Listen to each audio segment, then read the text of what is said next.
नमस्कार दोस्तों, मैं सूरज कश्यप आपका स्वागत करता हूं आपके अपने YouTube चैनल इजी जी के ट्रिक विद एस के क्लासेस में। तो दोस्तों, आज हम बात करने वाले हैं गुप्त काल की, जिसको कि स्वर्ण काल भी कहा जाता है। तो आखिर ऐसा क्या हुआ था इसमें गुप्त काल में कि इसको स्वर्ण काल कहा जाता है, इसके बारे में बात करेंगे।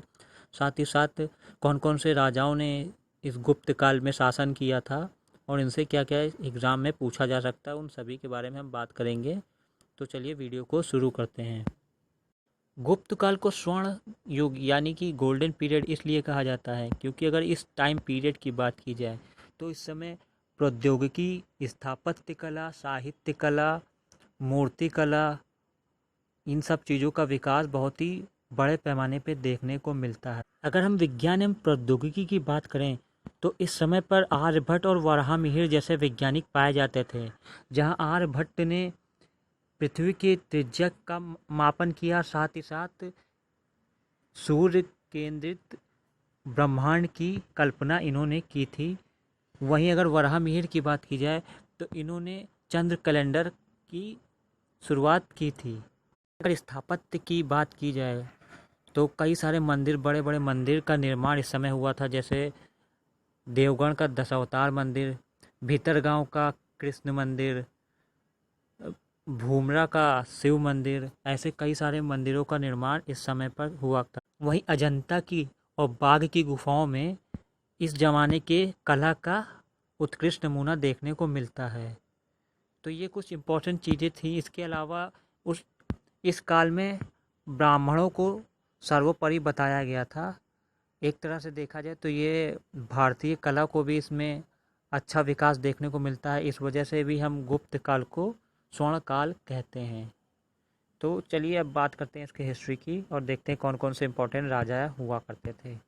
तो गुप्त काल के संस्थापक की बात की जाए तो इसे माना जाता है, श्री गुप्त को इसका संस्थापक माना जाता है। इसके अलावा कौन कौन से प्रसिद्ध राजा या शासक इस समय हुए थे तो वो थे घटोत्कच, चंद्रगुप्त प्रथम, समुद्रगुप्त, चंद्रगुप्त द्वितीय, कुमारगुप्त और स्कंदगुप्त। तो चलिए अब एक एक करके सभी राजा, इंपॉर्टेंट राजाओं के बारे में हम बात करते हैं। तो सबसे पहले बात करेंगे चंद्रगुप्त प्रथम के बारे में। तो गुप्त काल का वास्तविक संस्थापक इनको ही माना जाता है, चंद्रगुप्त प्रथम को। इन्होंने महाराजा धीराज की उपाधि धारण की थी। इन्होंने लिच्छवी राजकुमारी से विवाह किया था और राजा रानी नाम के सिक्के चलाए थे। ये एक आईएएस का पूछा गया प्रश्न है। गुप्त संवत 319 में गुप्त संवत की स्थापना इन्होंने ही की थी। ये मैं ऑलरेडी बता चुका हूँ अपने पिछले लेक्चर में, जिसमें मैंने गुप्त संवत, शक संवत और विक्रम संवत के बारे में ऑलरेडी आपको बता रखा है। जिन्होंने वो मेरा पिछला लेक्चर नहीं देखा है वो जाकर देख सकता है, मौर्योत्तर काल, उसमें मैंने ये इसके बारे में बताया हुआ है। सर्वप्रथम सोने के सिक्के चलाने वाला गुप्त वंशीय सम्राट भी यही था। यानी कौन था? चंद्रगुप्त प्रथम। और आपको यहाँ एक चीज़ और बता दें कि गुप्त काल में ही सबसे ज़्यादा सोने के सिक्के चलाए गए थे। तो अब बात करते हैं समुद्रगुप्त की। वी.ए. स्मिथ ने समुद्रगुप्त को भारत का नेपोलियन कहा है। नेपोलियन बोनापार्ट, जो कि फ्रांस से बिलोंग करता था, इन्होंने बहुत सारी लड़ाइयाँ लड़ी और बहुत से राजाओं को हराया। इस वजह से इनको बहुत ही शक्तिशाली राजा माना जाता था उस समय का। वहीं अगर हम बात करते हैं समुद्रगुप्त की, तो समुद्रगुप्त ने भी कई सारे राजाओं को हराया था। इस वजह से इनको भारत का नेपोलियन कहा जाता है। इन्होंने कौन कौन सी उपाधि धारण की थी? तो व्यग्र पराक्रम और दूसरा था पराक्रमांक। इन्होंने ये दो उपाधि धारण की थी। हरिसिंह, जो कि इनका प्रमुख सचिव हुआ करता था और एक दरबारी कवि भी था, उन्होंने प्रयाग प्रशस्ति की रचना की है, जो कि चंपू शैली में लिखा गया है। अशोक का एक अभिलेख है, कौशाम्बी अभिलेख, उसी के ऊपर इन्होंने प्रयाग प्रशस्ति की रचना की है। और प्रयाग प्रशस्ति बहुत ही इम्पोर्टेंट है क्योंकि पूरी की पूरी समुद्रगुप्त के बारे में हमें जो जानकारी मिलती है वो प्रयाग प्रशस्ति से ही देखने को मिलती है। और ये चंपू शैली उसे कहते हैं जिसमें गद्य और पद्य दोनों ही शैलियों का इस्तेमाल होता है, उसको चंपू शैली कहा जाता है। समुद्रगुप्त के आर्यों के साथ दो युद्ध हुए थे। जो पहला युद्ध हुआ था का समुद्रगुप्त का आर्यों के साथ, उसमें इन्होंने 3 राजाओं को पराजित किया था और उनके तीनों राज्य जीत लिए थे। वहीं दूसरे युद्ध में उन्होंने 9 राजाओं को पराजित किया था और उनके 9 राज्य जीत लिए थे। इसके अलावा इन्होंने दक्षिण में भी आक्रमण किया था और वहाँ पे भी 12 राजाओं को हराया था और ये अपने पूरे शासनकाल में कभी भी हारे नहीं थे। इस वजह से ही इनको नेपोलियन कहा जाता है। अब प्रयाग प्रशस्ति में इनको आर्यवर्ती राज्य प्रस्योद्धरण कहा जाता है। आर्यवर्ती राज्य प्रस्योद्धरण, क्योंकि इन्होंने आर्यों को पराजित किया था। आर्यों के अलावा इन्होंने कई विदेशी आक्रमण हुए थे इस समय, उनको भी पराजित कर दिया था। जो पहला युद्ध हुआ था आर्यों के साथ, उसका उल्लेख प्रयाग प्रशस्ति के 13वें और 14वें लाइन में किया गया है। वहीं दूसरे युद्ध का जो वर्णन किया गया है वो 21वीं लाइन में किया गया है। और जो दक्षिण में 12 राजाओं को इन्होंने पराजित किया था, उसका उल्लेख प्रयाग प्रशस्ति के 19 और 20वीं लाइन में किया गया है। ये सब आईएएस के प्रश्न पूछे गए हैं। देखिए आईएएस किस तरह से प्रश्न पूछता है। कोई भी चीज़ें या शिलालेख हो या कुछ भी हो या कोई मंदिर हो, तो वो ऐसे प्रश्न पूछता है कि मान के चलता है वो कि आपने उसको बाकायदा अपने आंखों के सामने देखा है। इसलिए ये तक पूछ लिया जाता है कि उस मंदिर में ईंटे का यूज़ हुआ है, किस पत्थर का यूज़ हुआ है, कौन से चूने का यूज़ हुआ है। जैसे देख लीजिए, इसी वजह से इसमें लाइन का पूछ लिया गया है कि कौन सी लाइन में कौन से युद्ध का जिक्र हुआ है। तो वो कुल मिला के ये मान के चलता है कि आपके सामने ये सब लाइव हुआ है, आपने ये देखा हुआ है वहाँ पर जाके। तो ये बहुत ही इम्पोर्टेंट प्रश्न है तीनों के तीनों। आप नोट डाउन करते जाइए, नोट बना लेंगे तो आपके लिए ये अच्छा रहेगा आगे आने वाले एग्ज़ाम के लिए, क्योंकि कब तक आप वीडियो देखेंगे। नोट्स बना लेंगे तो आपके लिए अच्छा रहेगा। कम टाइम में आपको ज़्यादा से ज़्यादा नॉलेज गेन हो जाएगी। और अगर आपको वीडियो अच्छी लग रही तो प्लीज़ लाइक कर दीजिएगा मेरा चैनल। समुद्रगुप्त की जो सबसे इम्पोर्टेंट बात थी कि इसने ग्रहण मोक्षणाग्रह की नीति अपनाई थी। इसका मतलब ये होता है कि पहले उनके राज्य को जीत लो, फिर उनको लौटा दो। अब क्या होगा, ये सब इनके अंडर में आ जाएंगे। देखिए यही समुद्रगुप्त की भी यही नीति थी और यही सेम नीति अपनाई थी अकबर ने भी। तभी तो अकबर के ज़माने में कई सारे मनसबदार हुआ करते थे। वो क्या करते थे, राज्य जीत लेते थे, फिर उनको वापस कर देते थे उनके राजाओं को, तो वो उनके मनसबदार बन जाया करते थे। तो ऐसे कई सारे छोटे छोटे मनसबदार हो गए थे अकबर के समय में। इसमें समुद्रगुप्त की सीमावर्ती 14 राज्यों का उल्लेख भी देखने को मिलता है प्रयाग प्रशस्ति में। इन्होंने 14 राज्यों को भी जीत लिया था जो कि सीमावर्ती थे, मतलब नॉर्थ वेस्ट फ्रंटियर रीजन में जो ये आते थे।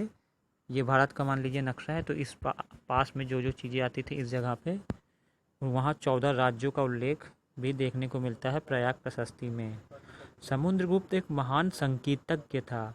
ये कैसे प्रूफ होता है, क्योंकि इनकी एक सिक्का पाया गया था उस समय, मुद्रा, जिसमें इनको वीणा बजाते हुए दिखाया गया है।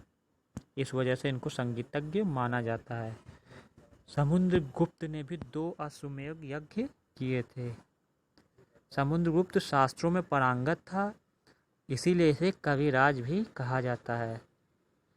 समुद्रगुप्त ने 6 प्रकार के सिक्के चलाए थे। कौन कौन से थे वो? गरुड़ प्रकार, धनुर्धारी प्रकार, अश्वमेध प्रकार, परशु प्रकार, व्यग्रहनन प्रकार और वीणा वादन प्रकार। तो अब बात करते हैं चंद्रगुप्त द्वितीय की, जो कि एक और बहुत ही इम्पोर्टेंट शासक देखने को मिले हैं इस युग के, जिनका टाइम पीरियड था 380 एडी से 412 एडी तक। चंद्रगुप्त द्वितीय चंद्रगुप्त विक्रमादित्य के नाम से फेमस हैं। इन्होंने विक्रमादित्य की उपाधि धारण की थी जब इन्होंने शकों को हराया था। शकों के बारे में मैं ऑलरेडी वीडियो बना चुका हूँ, मौर्योत्तर काल, उसमें मैंने शकों के बारे में पूरी हिस्ट्री बता रखी है। परम भागवत की उपाधि इन्होंने धारण की थी। इसके अलावा इन्होंने देवराज, विक्रमांक, परम भागवत, देव ऋषि जैसी उपाधियाँ भी धारण की थी। जैसा मैं पहले बता चुका हूँ, शकों को पराजित करने के बाद इन्होंने विक्रमादित्य की उपाधि धारण की थी। शकों को पराजित करने के बाद इन्होंने अपनी राजधानी जो है वो पाटलिपुत्र से शिफ्ट करके उज्जैन स्थानांतरित कर दी थी। पहले इनकी राजधानी पाटलिपुत्र हुआ करती थी, लेकिन जब शकों को हराया तो उज्जैन अपनी राजधानी स्थानांतरित कर ली थी। ये भी एक प्रश्न पूछा गया है। मैं दोस्तों यहाँ पे जितनी भी चीज़ें आपको बता रहा हूँ सब कहीं ना कहीं किसी न किसी एग्ज़ाम में पूछे गए हैं, इसलिए इसके आप नोट्स ज़रूर बना लीजिएगा। सबसे इम्पोर्टेंट प्रश्न पूछा जाता है कि चीनी यात्री किसके शासनकाल के समय आया था भारत, तो वो था चंद्रगुप्त विक्रमादित्य के समय आया था 405 एडी में। ये चीन से आया था और इसने सीयूकी नामक एक पुस्तक लिखी थी।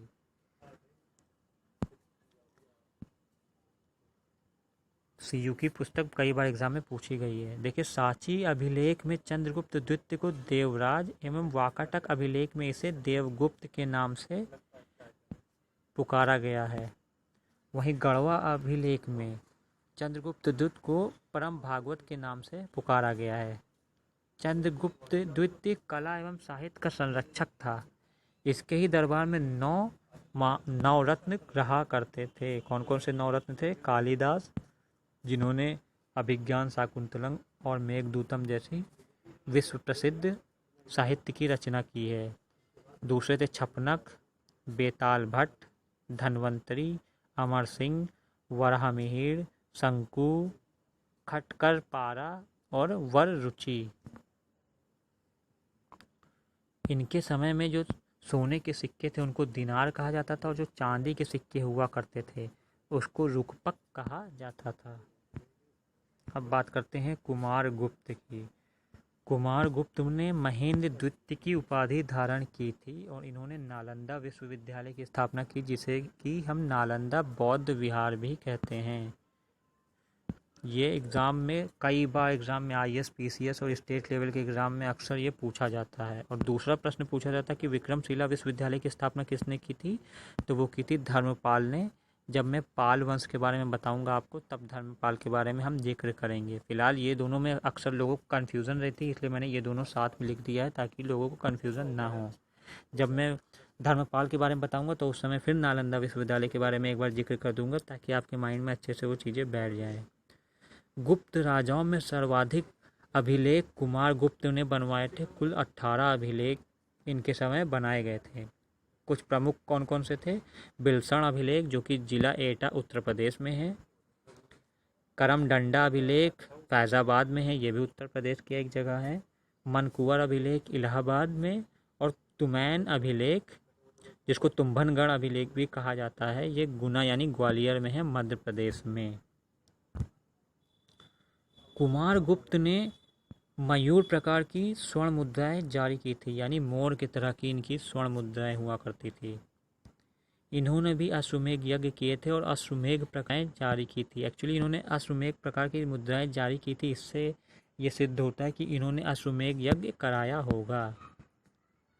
अब बात कर लेते हैं आज के अंतिम शासक की, स्कंदगुप्त, जिनका टाइम पीरियड था 455 AD से 467 AD तक।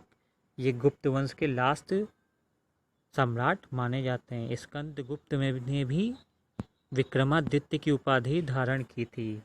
जैसा कि मैं पहले ही बता चुका हूँ कि चंद्रगुप्त द्वितीय ने भी विक्रमादित्य की उपाधि धारण की थी, वहीं स्कंदगुप्त ने भी विक्रमादित्य की उपाधि धारण की थी। भारत में सबसे पहले हूण आक्रमण इन्हीं के समय में हुआ था। हूण एक बर्बर जाति के लोग हुआ करते थे जो कि मध्य एशिया से भारत आए थे। अगर अभी तक आपने भारत का इतिहास पढ़ा हो, एंशिएंट हिस्ट्री, तो उसमें देखा होगा कि मध्य एशिया से बहुत सारे आक्रमण हो रहे थे भारत की तरफ, क्योंकि उस समय वहाँ पे भी लड़ाइयाँ होती रहती थी। तो जो हार जाता था वो भारत की तरफ या चाइना की तरफ बढ़ जाता था। तो क्योंकि चाइना ने तो द ग्रेट वॉल बना ली थी, इसलिए उधर कोई नहीं जा पाता था, तो वो इंडिया पे ही आक्रमण सीधे कर देता था। जूनागढ़ अभिलेख में ये उल्लेख किया गया है कि सभी राजाओं को छोड़कर लक्ष्मी ने स्वयं चंद्रगुप्त का वर्णन किया है, यानी सबसे ज़्यादा लक्ष्मी इन्हीं के समय हुआ करती थी, यानी पैसे जो इन्हीं के समय हुआ करते थे, इसीलिए ये जूनागढ़ अभिलेख में मेंशन। भीतरी स्तंभलेख का संबंध स्कंदगुप्त से है। भीतरी स्तंभलेख गाजीपुर उत्तर प्रदेश में स्थित है। वहीं गढ़वा अभिलेख की बात की जाए तो ये इलाहाबाद में है। ये भी स्कंदगुप्त का अंतिम अभिलेख माना जाता है। ये एग्जाम में प्रश्न पूछा गया है कि स्कंदगुप्त का लास्ट अभिलेख कौन सा था, तो वो था गढ़वा अभिलेख, क्योंकि उसके बाद ये गढ़ गए थे, खुद ही मर गए थे, हमने ऐसे याद किया है। अब बात कर लेते कौन कौन से प्रसिद्ध मंदिर जो कि गुप्त काल में बनाए गए थे। तो तिगवा का विष्णु मंदिर, भुमरा का शिव मंदिर, देवगढ़ का 10 अवतार मंदिर, भीतरगांव का कृष्ण मंदिर, नचना का कोठार मंदिर और पिपरिया का विष्णु मंदिर, ये कुछ प्रमुख मंदिर हैं। इसके अलावा मंदिर से जो प्रश्न पूछे जाते हैं वो ये हैं, सभी मंदिरों में सबसे सुंदर मंदिर देवगढ़ का दशावतार मंदिर है जो कि ललितपुर उत्तर प्रदेश में स्थित है।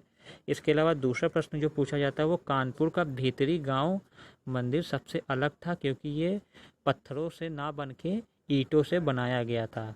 वहीं जितने भी मंदिर इस समय में बने थे वो सब पत्थरों के बने थे, लेकिन यही एकमात्र ऐसा मंदिर था जो कि ईंटों का बनाया गया था।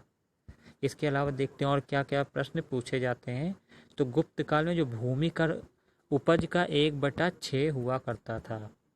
ये तो अशोक के समय भी था, मैं पहले बता चुका हूँ कि अशोक के समय में 1/6 हुआ करता था, लेकिन अशोक ने उसको घटाकर 1/8 कर दिया था। अशोक के बारे में भी मैं वीडियो ऑलरेडी बना चुका हूँ, तो जिनको वो देखना वो एंशिएंट की प्लेलिस्ट में जाके वो देख सकते हैं। उस पर मैंने पूरा अशोक के बारे में एक्सप्लेन कर रखा है। हिरण जो कर हुआ करता था उसका मतलब होता था नगद कर, जो होता था उसको हिरण कर कहते थे। सती प्रथा का पहली बार साक्ष्य हमें गुप्त काल में देखने को मिलता है। भानुगुप्त का 510 ईस्वी का एहण अभिलेख में सती प्रथा का प्रमाण मिलता है। इसके अलावा कालिदास की पुस्तक थी मेघदूतम, उसमें भी इसके बारे में जिक्र किया गया है।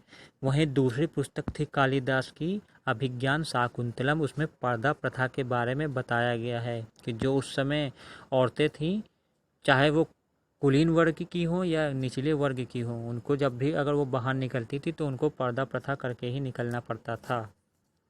गुप्त काल में वैश्यावृत्ति एवं देवदासी प्रथा प्रचलित थी। ये देवदासी प्रथा के बारे में भी हमें कालिदास की पुस्तक मेघदूतम में देखने को मिलता है। गुप्त काल में ब्राह्मण धर्म का सर्वाधिक विकास हुआ है। वे भी अगर ब्राह्मण धर्म की भी बात की जाए तो जो वैष्णव धर्म था वो सबसे ज़्यादा इस समय विकास देखने को मिलता है। और जो अर्धनारीश्वर की हम लोग कल्पना करते हैं कि जिसमें भगवान शिव को आधा नारी और आधा पुरुष दिखाया गया, वो सबसे पहले इसी समय में हमको देखने को मिलता है। और गुप्त काल में ही ये त्रिमूर्तियों का उदय हुआ था, जिसमें ब्रह्मा विष्णु महेश, जिसको हम लोग त्रिमूर्ति कहते हैं, उसका विकास या उस समय सबसे पहले उसका जो उदय इसी समय देखने को मिलता है। भारत में मंदिर बनाने का कला का प्रादुर्भाव गुप्त काल में ही हुआ है। मतलब सबसे पहले जो मंदिर बनना स्टार्ट हुई है वो गुप्त काल से ही हुई हैं। गुप्तकालीन चित्रकला के सर्वोत्तम उदाहरण की अगर बात की जाए तो अजंता जो कि औरंगाबाद महाराष्ट्र में, और बाघ की गुफा जो कि धार मध्य प्रदेश में है, वहाँ में इसकी चित्रकला का उल्लेख देखने को मिलता है। और गुप्त काल की अगर हम सरकारी भाषा की बात की जाए तो वो संस्कृत थी। अब यहाँ एक प्रश्न है मेरा, जिन लोगों को ये प्रश्न का उत्तर है पता है वो कमेंट बॉक्स में दे सकता है कि भारत का एकमात्र ऐसा कौन सा स्टेट है जहाँ की स्टेट लैंग्वेज जो है वो संस्कृत है। तो दोस्तों ये तो था कुछ गुप्त काल के बारे में इम्पोर्टेंट इन्फॉर्मेशन। आई होप ये वीडियो आपको पसंद आई होगी। अगर पसंद आई तो please like and subscribe my channel. अगर आपको पसंद नहीं आई तो आप डिसलाइक भी कर सकते हैं और कमेंट में रीज़न डाल सकते हैं। ओके दोस्तों, बाय बाय, टेक केयर, जय हिंद।